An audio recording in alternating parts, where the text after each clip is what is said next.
CBS 6 News starts now. You've watched the speeches, debated the debates, and made your choice. and now you watch and wait. Finally, it's election night. Our team coverage taking you every step of the way. Tracking local races with implications in Washington. Following the fate of politics here in the Empire State. Plus, providing context to a night we are likely never to forget. CBS 6 with complete coverage. And it all starts next.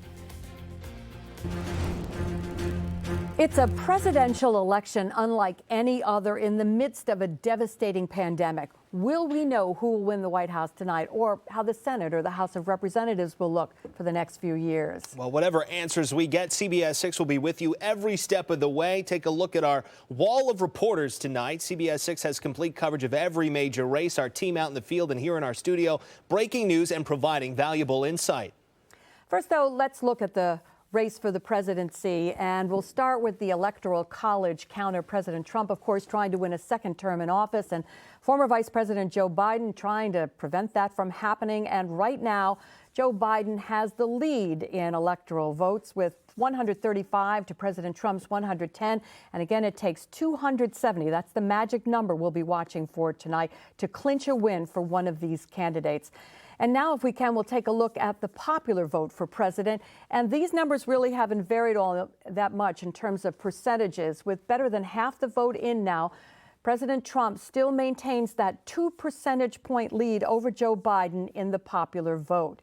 And a little bit later on, we'll show you how your votes have added up in the race for president as we show you the county by county breakdown. Now, one of the more contentious local races that we're tracking tonight is the rematch between the U.S. Representative Elise Stefanik and the Democrat Tedra Cobb. And we'll show you the numbers so far in this one. And Stefanik, with 58% of the vote in, has a very comfortable lead over Cobb. This, of course, a rematch for the two of them, and if it continues along this way, this would be a much bigger win for her this time around. CBS 6's Steve Majiri is live at Representative Stefanik's watch party tonight at the Queensberry Hotel in Glens Falls. And Steve, as I mentioned, these two do have a history, and how are things going there? Well, Liz, actually, the numbers really started to pick up in just about the last 20 minutes or so. The campaign staff just came out a few minutes ago and actually just declared victory in Clinton, Lewis, and Herkimer County. And again, Congresswoman Stefanik is still on pace to have a much larger margin of victory than the last time that these two went at it. As you said, they do have some history. The last time that Tedra Cobb and Elise Stefanik ran against each other was in 2018. Stefanik won by just under 15% the votes that year. The race has become a rivalry, with Cobb criticizing Stefanik for her allegiance with President Donald Trump, and Stefanik has criticized Cobb for her time as a St. Lawrence County legislator, dubbing her Taxing Tedra. If Stefanik wins, she would begin a fourth term, and if Cobb wins, it would be the first Democrat to win a race for the district since 2012. The 21st Congressional District here in New York has 12 counties in it, including Fulton, Hamilton, Warren, Washington, and parts of Saratoga County. And Congresswoman Stefanik is expected to address the crowd at some point.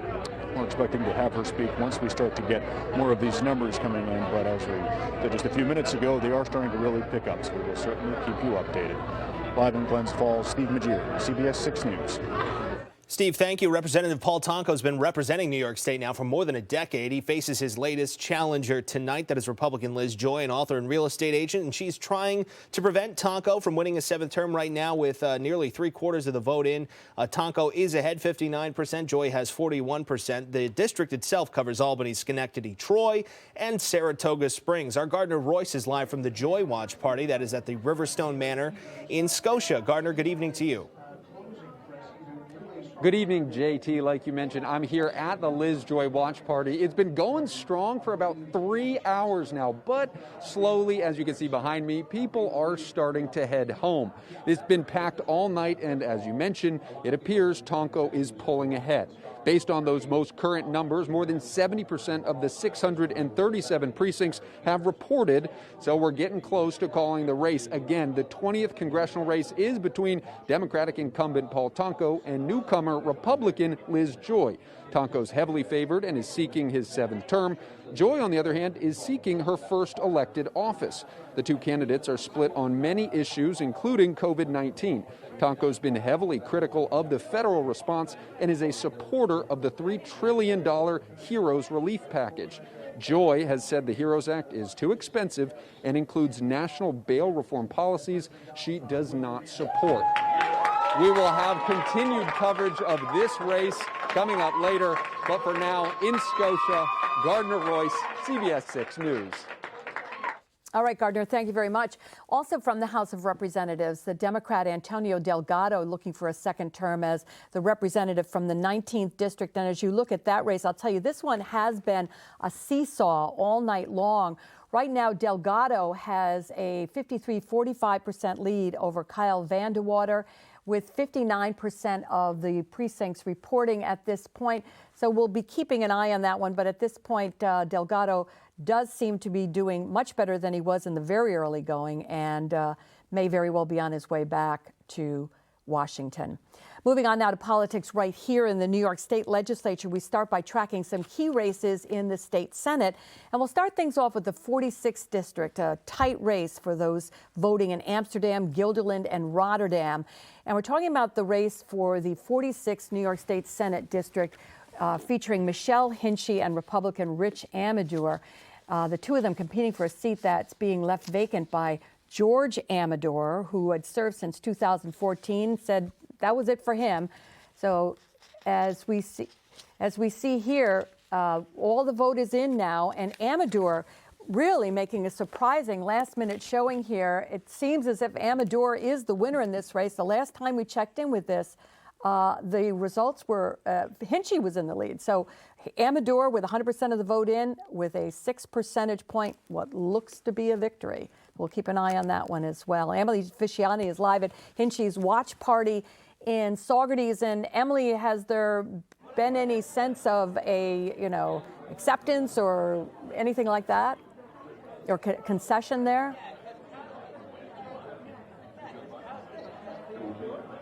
But she did speak to us earlier, and she said that she was very excited and feeling confident. She said today is her birthday and that winning would be the best gift that she could ask for. Now, Hinchey says she spent the last few days traveling throughout the 5 counties that make up the district. She says that she was excited to expand the Senate's Democratic majority and wanted more upstate Democrats to have a seat at the table, making sure our communities here are getting resources and funding that are needed. We also caught up earlier with her Republican challenger, Rich Amador, at his watch party in Leeds. He's a retired New York State police officer who tells us that he is feeling confident and excited and grateful for his experience. This is a great experience. I mean, I think everybody should get involved. I was not a civilian, but I wasn't a politician 8 months ago, and I dove in, I had the skill set that certain people were looking for, and it worked out great. It's been really exciting and truly humbling to see all of the volunteers and the supporters who have come out in this race and who have heard our message about the future of our communities. And so we feel really good. Now, I'm told that we did just have a slight technical problem when we first came on live just a minute ago. So I want to repeat that Hinchey has not yet declared victory or conceded in this race. We are at her watch party right now in Saugerties, and we'll continue to update you as we get more information. For now, we are live in Saugerties. I'm Emily Fisciani, CBS 6 News. All right. Thank you, Emily. Yeah, we'll probably be checking back, I'm sure. In New York's 49th Senate District, the Republican Senator Jim Tedisco is facing a challenge from the Democrat Teresa McCalman. Tedisco going for a 3rd term in the Senate after 32 years in the state assembly. And Tedisco, with 80% of the vote reporting, seems to be well on his way to winning re-election. Republican Dan Steck and Democrat Kimberly Davis are vying for the 45th district seat. That covers Warren and Washington counties. Senator Betty Little is retiring after 9 terms. She revealed she had breast cancer last month. Now, Steck is currently a state assemblyman representing the 114th district. Davis is currently treasurer of Clinton County. With Steck running for the seat left vacant by Betty Little, the Democrat Claudia Bramer, Republican Matthew Simpson, and a third-party candidate, Evelyn Wood, all trying to win Steck's seat. And we see that Simpson, the Republican, has 58% of the vote with about 41% reporting. We're going to shift now from the state Senate to the state Assembly. That is where Democrat Kerry Werner is running against Republican challenger David Catalfamo. The 113th covers parts of Saratoga, Washington counties, including the city of Saratoga Springs itself. We can see Catalfamo right now with a lead, 57% to 43, just about half of the vote in. Our Heather Kovar is live from Catalfamo headquarters at the Saratoga Lake Golf Club tonight. Heather, good evening. Good evening. Yes, I was just speaking with Dave, and yeah, of course, they're still hopeful. And just a few minutes ago, they were all saying, you know, we're watching the polls, we're waiting. It's just that the numbers are coming in so slow. He's out here now, but he hasn't addressed the crowd just yet. He hasn't taken the podium. As you can see, one of his things is he says he has support from various police agencies and that his campaign posters say "Back the Blue." Now, as you take a look at the room, it's his close supporters. They've been watching the polls very, very closely, and I did hear some excited screams coming from the other room just a few minutes ago. Catalfamo also says, he talked to me earlier today, and he said safety and security are tops, as is how we recover from this pandemic. He is a longtime GOP strategist and is a top aide to former Governor George Pataki. He says he has economic development experience and has helped to bring global foundries to the area. He says he has a lot of experience in bringing jobs here, and he says that's the one thing that he wants to do is for the people that moved here during the pandemic, he wants to make sure that they can afford to stay here and have those jobs. So we're watching the numbers. They're coming in slowly, but they're very optimistic here tonight. Live in Saratoga Springs, Heather Kovar, CBS 6 News. All right, Heather, thanks so much. Well, our Ann McCloy has been listening into a virtual watch party with Werner from just about an hour and a half ago or so, and Ann joins us now to tell us more. Ann? JT, Werner did not address these early numbers, but this is one of the things that I will likely remember most about the 2020 election, because I have never in my career covered a virtual watch party on election night. Some candidates, of course, making this choice because of the pandemic. Werner spoke to supporters over Zoom again an hour and a half ago. You could actually see her supporters pop up on the screen from time to time during this virtual party. And we knew this race could be interesting because the 113th district can be a toss-up. It can lean conservative. And Werner, the Democrat, took time to thank her supporters who gave their time to fight for her during her campaign. We also had people making phone calls from all over the country. I have friends on the call here from Hawaii and from Delaware and from California and from Washington State and from New York City who pitched in the 518 to make phone calls. Werner, the Democratic incumbent, trying to hold on for a fourth term in the 113th district tonight. This was another race where we saw some contentious political ads on the issues, a real fight for this seat we're seeing right now, and we'll continue to watch it. Liz. Assemblyman Angelo Santa Barbara is facing a challenge from Republican Paul DiLorenzo. We're going to take a quick look at the numbers in this race, and we're not going to. It's the 111th Assembly District, and without the numbers, I guess I can't tell you where that one was going. That one was kind of going back and forth for a while. We'll get to that one in just a minute. But are we going to Leanne? All right, we are going to go to Leanne, and maybe she can fill us in. She's live from the DiLorenzo Watch Party in Schenectady right now. What's going on there, Leanne? Hi, Liz. Well, we did have a bit of a technical difficulty on our CBS 6 website with the election results, but according to the Board of Elections page, the 100% of the precincts have reported, and that is 54% for Angelo Santa Barbara to 41% for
And one last look at the Electoral College counter from us, and you can see that Joe Biden has 209 to 120 electoral votes over President Trump. Our coverage continues with the CBS 6 News in the morning.